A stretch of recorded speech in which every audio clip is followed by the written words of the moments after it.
चलिए क्या पढ़ते हैं, 5वां नंबर चैप्टर है हमारे 10th क्लास के समांतर श्रेणी। समांतर श्रेणी से आपको कम से कम 5-6 नंबर का क्वेश्चन आ जाएगा, ऑब्जेक्टिव और सब्जेक्टिव मिला के। समांतर श्रेणी कहते किसको हैं, तो समांतर श्रेणी के नाम से पता चलता है समान अंतर पर जो श्रेणी होगा ना उसी को हम क्या बोलेंगे, समांतर श्रेणी। कहने का मतलब कि कोई भी नंबर का ऐसा सीरीज, नंबर का एक ऐसा श्रेणी, ऐसा श्रृंखला जो एक समान दूरी पे हो। जैसे हम बोले कि बताइए 2, 4, 6, 8, 10, ये सब कौन सा नंबर है, समांतर श्रेणी में है कि नहीं है, ये पूछेंगे। तो इसके लिए हम चेक क्या करेंगे ना, समांतर श्रेणी के लिए चेक करेंगे कि क्या दो पदों के बीच को जो दूरी है वो क्या हमेशा सेम आ रहा है हर जगह। और चेक करने का तरीका क्या होता है, हमेशा हम अगले पद में से पिछले पद को घटाते हैं, ना कि पिछले पद में से अगले को। क्या करते हैं, अगले पद से पिछले पद को माइनस करते हैं। अगर सेम, जैसे ये मान लीजिए कि इसको हम बोलते हैं A1, इसको बोलते हैं A2, इसको बोलते हैं A3, इसको बोलते हैं A4, इसी तरीके से A5, इसी तरीके से आगे चल के AN तक जाता है। अगर nवां पद निकालना हो तो AN जाता है। तो हम जो हमारा कॉमन डिफरेंस होता है, कॉमन डिफरेंस इन दोनों पदों के बीच की जो दूरी होती है ना, सभी पदों के, दो पदों के बीच की दूरी एक समान जो होती है उसको हम क्या बोलते हैं, D से डिनोट करते हैं, जिसको इंग्लिश में बोलते हैं कॉमन डिफरेंस। क्या बोलते हैं, कॉमन डिफरेंस, जिसको D से डिनोट करते हैं। और ये निकालने का तरीका क्या होता है, अगले पद यानी A2 में से A1 को घटाते हैं, यही बराबर होना चाहिए A3 में से A2 को घटाएंगे, फिर A4 में से A3 को घटाएंगे। इसी तरीके से अगर ये सारा जगह डिफरेंस अगर सेम हो, सारा जगह अगर अंतर सेम हो, तो हम बोल सकते हैं कि जो सीरीज है हमारा वो किस में है, समांतर श्रेणी में है।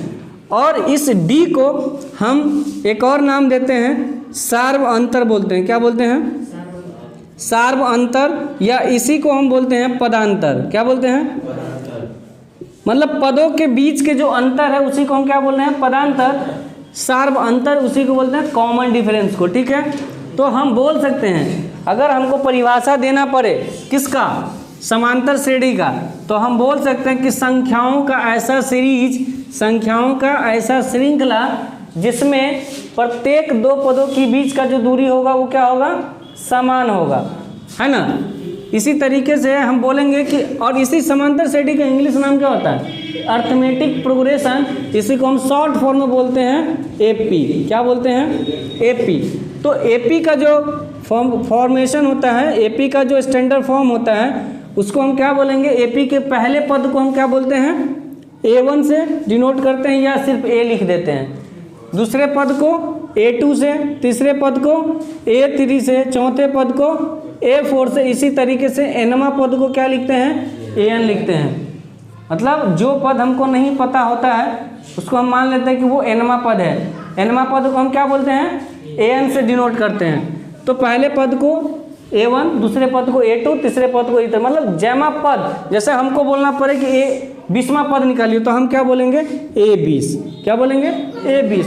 मतलब ये जो नंबर ऑफ टर्म हुआ ना, ये हमारा यहाँ पर डिनोट करता है कि ये 20वां पद है। A20 लिखने का क्या मतलब है कि ये 20वां पद है।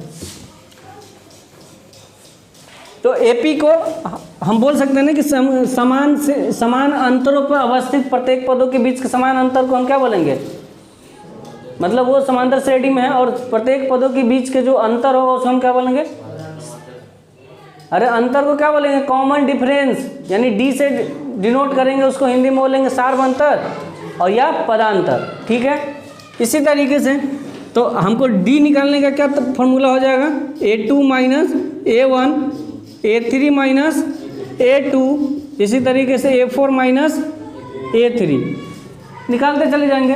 अगर 2-3 जगह अगर सेम हो गया कॉमन डिफरेंस, मतलब इसका मतलब है कि क्या में होगा, AP में होगा। ठीक है ना। इसी तरीके से अगर मान ले कोई बोल देगा कि nवां पद निकालिए, क्या बोलेंगे, nवां पद। क्या, nवां।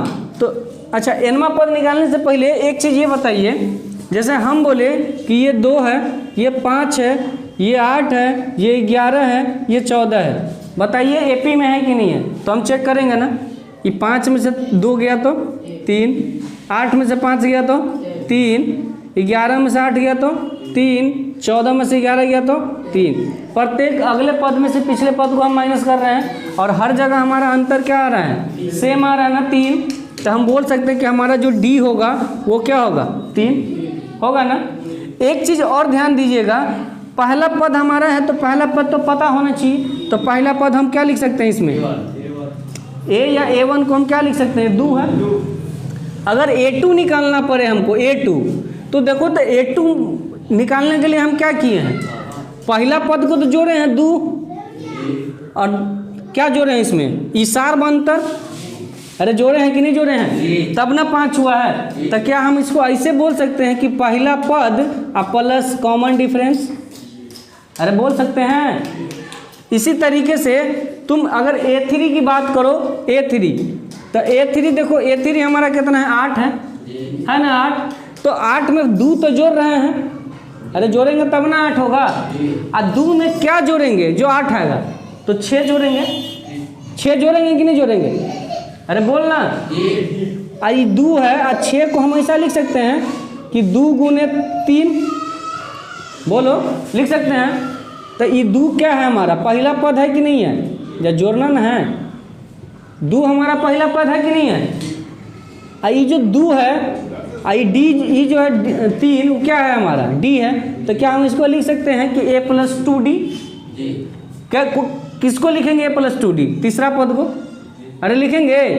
इसका मतलब क्या समझ में आ रहा है कि अगर कोई भी पद हमको बोलने लिखने के लिए, तो क्या करेंगे, उसमें पहला पद तो जोड़ेंगे ही जोड़ेंगे, और जितना डी है हमारा कॉमन डिफरेंस है, पर सार्वंतर है, उसका 1 कम से गुना कर देंगे। जैसे अगर हमको बोले कि A 20 निकालिए, देखिए यहाँ A3 था तो क्या लिखे, A + 2D, अरे A तो जोड़े ही जोड़े हैं, और D कितना जोड़े हैं, जमा पद है उसे 1 कम किए हैं कि नहीं किए हैं। अगर A 20 बोले तो हम इसको लिख सकते हैं कि A + 19D, अरे बोलना, अरे A जोड़ेंगे और उसमें 19 बार D जुड़ा होगा, तब जाके A 20 बना होगा, क्योंकि हर जगह तो अंतर समान है कि नहीं है। तो A 20 को हम ऐसे लिख सकते हैं। तो क्या अगर हमको यहाँ से अगर फार्मूला निकालना हो nवां पद का, जो कि हमको पता नहीं हो, अगर हम सीधे बोले कि सर nवां पद निकालना है, तो हम ऐसे बोल सकते हैं कि A तो इसमें जुटवे करेगा, इसमें क्या होगा, जमा पद निकालना है ना, कोई से 1 कम D से गुना कर देंगे ना होगा। अरे nवां पद निकालना है तो A प्लस, और जितना पद निकालना उससे 1 कम और D से गुना, मतलब A + n - 1 × 2। तो ये हमारा फार्मूला हो गया, इसी को फार्मूला कहते हैं, किसका है, nवां पद का। क्या निकालना है, ये nवां पद का फार्मूला है। क्या है, nवां पद, यानी an बराबर ये फार्मूला हो जाता है। ठीक है, अगर मान ली हमको A दे दिया है, मतलब उस श्रेणी का पहला पद हमको पता है, हमको D पता है, तो क्या हमको अगर कैमा भी पद बोले, जैसे बोले कि A 50 निकालिए, तो नहीं निकाल लेंगे। अगर हमको पता है तो ठीक है, नहीं पता है तो हम फार्मूला बैठा देंगे A + n - 1 × D। तो A हमारा कितना हो जाएगा, जो दिया होगा, हाँ, n कितना है 50, अरे यहाँ पर जो होता है वही n होता है ना, नंबर ऑफ टर्म। तो 50 - 1 और D, तो क्या हम इसको ऐसे लिख सकते हैं कि A + 49D, बोलना। तो हम अगर ये फार्मूला का यूज नहीं भी करना चाहें ना, अगर हमको पता है कि कोई पद निकालने के लिए उस पद से 1 कम पद में किसे, पदांतर से गुना कर देते हैं। तो अगर A 50 सीधे निकालने के लिए हमको बोले, तो चुपचाप हम A + 49D नहीं कर सकते हैं, फार्मूला लगाने का जरूरत है, बोलो। तो n निकालने का तरीका समझ में आ गया, n कैसे निकालोगे, बोलो। इसी तरीके से अगर, हाँ, तो यहाँ से एक पॉइंट नोट करो, ये बताओ कि क्या प्राकृत संख्या हमारा समांतर श्रेणी में होगा, प्राकृत संख्या, अरे प्राकृत संख्या किसको बोलते हैं, 1 2 3 4 5 6, इसी तरीके से। तो देखो तो इसके हर पद के बीच में कितना डिस्टेंस है ना, 1 का अंतर। इसका मतलब हम बोल सकते हैं कि हमारे सभी प्राकृत संख्या जो है वो किस में होगा, AP में होगा, अर्थमेटिक प्रोग्रेशन में। उसी तरीके से बताओ क्या हमारा सम संख्या जो है वो क्या उसमें होगा, सम संख्या जो हमारा है वह क्या AP में होगा। तो सम संख्या का क्या होता है, 2 4 6 8 10। इसका मतलब है इस सभी दो पदों के बीच का डिस्टेंस कितना है? 2 2, है ना। हम इसको बोल सकते हैं ना कि अगर सब जगह डिफरेंस सेम है तो ये एपी में है। इसका मतलब हमारा सम संख्या भी क्या होता है? एपी में होता है। उसी तरीके से विषम संख्या भी हमारा क्या होगा? एपी में, क्योंकि सम और विषम के बीच में अंतर कितने का है? 2 2 का अंतर है ना हर पद के बीच में। विषम क्या होता है हमारा? 1 3 5 7 9, यही सब होता है ना। अब देखो सबके बीच में अंतर कितना है? 2 2 का नहीं है, तो क्या ये एपी में नहीं होगा? तो हम यहाँ से बोल सकते हैं कि प्राकृत संख्या, क्या बोल सकते हैं? प्राकृत संख्या। अच्छा पूर्ण संख्या बताओ। 0 1 2 3 4, क्या ये होगा? क्यों नहीं होगा? 1 में से 0 गया 1, 2 में से 1 गया तो 1। मतलब हम बोल सकते हैं कि प्राकृत, पूर्ण, सम और विषम, ये सभी जो संख्याएं होती है किस में होती है? एपी में होती है। किस में होती है? एपी में।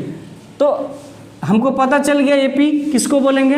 वैसा संख्याओं का श्रृंखला जिसमें प्रत्येक 2 पदों का बीच का अंतर क्या होना चाहिए? समान होना चाहिए।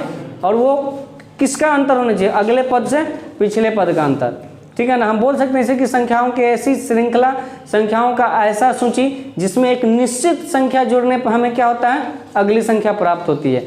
मतलब जैसे कि अगर हम 2 है, 5 है, 8 है, 11 है, तो ये हमारा एक श्रृंखला है ना। इसमें पहली में हम एक निश्चित संख्या क्या जोड़ रहे हैं? 3। सब में 3 जोड़ रहे हैं ना।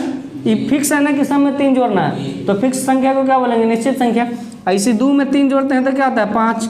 5 में 3 जोड़ते हैं तो क्या होता है? 8। 8 में 3 जोड़ते हैं क्या होता है? 11। इसका मतलब है कि इस श्रृंखला में एक निश्चित संख्या 3 है जिसको जोड़ने पर हमको प्रत्येक अगला पद निकलता है। तो हम बोल सकते हैं कि संख्याओं का ऐसा श्रृंखला जिसमें एक निश्चित संख्या जोड़ने पर अगली संख्या प्राप्त हो, एपी कहलाएगा। एपी के पहले पद को हम A1 से सूचित करेंगे, दूसरे पद को A2 से, तीसरे पद को A3 से, इसी तरीके से nवां पद को AN से सूची करेंगे। और AN का जो फॉर्मूला होगा nवां पद निकालने का, वो क्या होगा? A + n-1 into D। अब इसी तरीके से कोई श्रृंखला दे दिया, जैसे 2 4 6 8 10, और बोलेगा कि 20 पदों तक, क्या बोलेगा? 20 पदों तक क्या करना है? इसका सम निकाल लिए, योग निकाल लिए, जोड़। क्या बोलेगा? जोड़ निकालिए। तो योग को हम बोलते हैं SN। N हो जाता है हमारा जितना पद का निकालना है वो, और S मतलब होता है सम। सम का मतलब होता है योग। क्या होता है? योग। तो इसी सम का एक जो शुरुआती लेटर है S लिए हैं, इसीलिए बोलते हैं हम SN। अगर हमको N पदों का योग निकालना हो, N पदों का योग, अगर n पदों का योग निकालना हो तो हम SN लिखते हैं। और SN बराबर फॉर्मूला क्या होता है? n/2 into 2a + n-1 into D। अब बताओ इसमें क्या है? हमको nवां पद नहीं पता है, 20वां पद है ना। A पता है ना किसी भी श्रृंखला का पहला पद, और D इन दोनों के बीच का, प्रत्येक 2 पदों के बीच का अंतर, वही हमारा क्या हो जाएगा? D हो जाएगा। तो सब हमको पता, तो क्या हम इसका पूरा का जोड़ नहीं निकाल लेंगे? कुछ में ऐसा होगा कि आपको इस श्रृंखला में क्या करेगा ना, 20वां पद मान लो कि दे देगा कि 20वां पद 120 है। क्या बोलेगा? पद नहीं दिया होगा, लेकिन बोलेगा कि 2 का श्रृंखला जाके 120 पे जाके खत्म हुआ, तो बोलेगा इसमें n निकालो कि क्या गो पद है। क्या बोलेगा? क्या गो पद है? पद हमको पता है नहीं ना? पता है? अरे पता है हमको, श्रृंखला पता है जिसमें A पता है, D पता है, और आखिरी पद nवां पद पता है, लेकिन n कितना है वो पता नहीं है। तो इसी फॉर्मूला पर अगर सिर्फ जोड़ कहे निकालने के लिए, क्या कहे? क्या कहे? अगर जोड़ कहे निकालने के तो SN का एक और फॉर्मूला होता है, क्या? n/2 into A + AN। क्या होता है? nवां हमको पता है, AN पता है ना, आखिरी पद A पता है, बस हमको n निकाल लेंगे तो हम इस फार्मूला का यूज कर सकते हैं। और n निकालने के लिए इस फार्मूला पर बैठा देंगे तो नहीं निकल जाएगा। अरे A पता है हमको, nवां नहीं पता है, D पता है, हाँ अरे D पता है ना, इस फार्मूला पर नहीं, इस पे AN पर निकाल देंगे ना। अरे AN निकालने का फार्मूला है कि नहीं है? इसको मिटाएं। देखो AN निकालने का फार्मूला क्या है? अगर AN पर बैठाओ तो nवां तो हमको दिया है कि 120 है। अरे AN मतलब क्या? जो आखिरी पद है, nवां पद, आखिरी पद। तो nवां पद कितना है? 120। ए पता है हमको 2, एन नहीं पता है, एन निकालना है, -1 और डी कितना है 2 नहीं है। तो अभी करके देखो, तो इसमें से 2 घटाएगा तो 118 आ जाएगा, ये हो जाएगा n-1 और ये कितना डी 2 है। तो इसको हम 2 से काट सकते हैं, 2 5 4 2 9 18 2 से, तो n-1 कितना हो गया 59, तो n बराबर कितना हो गया 60। बोलो अब 60 निकल गया, n हमको निकल गया, an पता है, तो क्या हमको Sn जो निकालना होगा इस सभी का योग, जरूरी है कि हमको n/2 और सीधे a + n नहीं कर देंगे, पूरा करना जाना जरूरी है। n हमारा कितना है 60/2, a कितना है 2 और an कितना है 120, तो 2 से कटेंगे 30 मरतब में, और 30 गुने 122, अरे 120 और 2 कितना हो गया 122, गुना कर देंगे जो आ जाएगा आंसर। समझ में आया? तो एपी में मेनली यही चीज़ है। एपी में क्या है, 3 फार्मूला याद रखना है। एक तो आपको एन का फार्मूला, कि अगर एनवा पद निकालने के लिए बोले तो क्या होगा, तो एनवा पद का फार्मूला क्या होता है, a + n-1 इंटू डी। क्या होता है एनवा पद, अगर हमको पता करना हो एनवा पद तो हम लिख सकते हैं an बराबर a + n-1 इंटू डी। ये हमारा एक फार्मूला हो गया, ठीक है ना। अगर n पदों का योग, क्या बोले हैं, n पदों का योग जिसको हम डिनोट करते हैं Sn से, तो इसका फार्मूला होता है n/2 into 2a + n-1 into D. अगर क्या लिख रहे हैं, अगर nवा पद दिया हो, क्या हुआ हो, दिया हो, तो Sn बराबर फार्मूला हम लगा देंगे n/2 इंटू a + an। ठीक है, Sn का फार्मूला निकल गया, nवा पद का डी जिसको हम बोलते हैं कॉमन डिफरेंस, क्या बोलते हैं, कॉमन डिफरेंस, जिसको हम बोलते हैं सार्व अंतर। क्या बोलते हैं हिंदी में, सार्व अंतर। और इसको डिनोट किससे करते हैं, डी से। तो इसका फार्मूला क्या होता है, प्रत्येक अगले पद में से पहला पद को घटाइए, तीसरे पद में से दूसरा पद को घटाइए, और इसी तरीके से 2-3 पद का चेक कर लीजिए। हाँ समझ में आया? मेनली यही होता है अर्थमेटिक प्रोग्रेशन में, जिसको हम एपी बोलते हैं शॉर्ट फॉर्म में, यही होता है। क्या होता है, संख्याओं का ऐसा श्रृंखला जिसमें एक फिक्स नंबर जोड़ने पे हमको वो श्रृंखला बनता चला जाता है। ठीक है, तो और एपी के पहले पद को हम a1 बोलते हैं, a या a1 बोल सकते हैं जो स्टार्टिंग होगा, और दूसरे पद को a2, इसी तरीके से तीसरे पद को a3, चौथे पद को a4, इसी तरीके से बढ़ते बढ़ते जो nवा पद होगा उसको हम an बोलेंगे। ठीक है ना।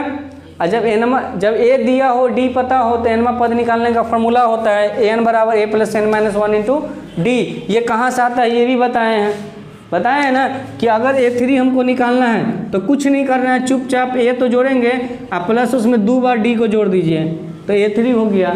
इसी तरीके से अगर a49 हमको जोड़ना हो तो कुछ नहीं करना है, a प्लस 49 में 1 कम कर दीजिए, कितना 48, और d से गुना कर दीजिए, तो ये क्या हो जाता है, और यही इसका फॉर्मूला हो जाता है। सही फॉर्म कीजिएगा तो समझे। तो यही हमारा क्या है, एपी है। अब यही एपी का क्वेश्चन हम लोग क्या करेंगे, बनाने का प्रयास करेंगे।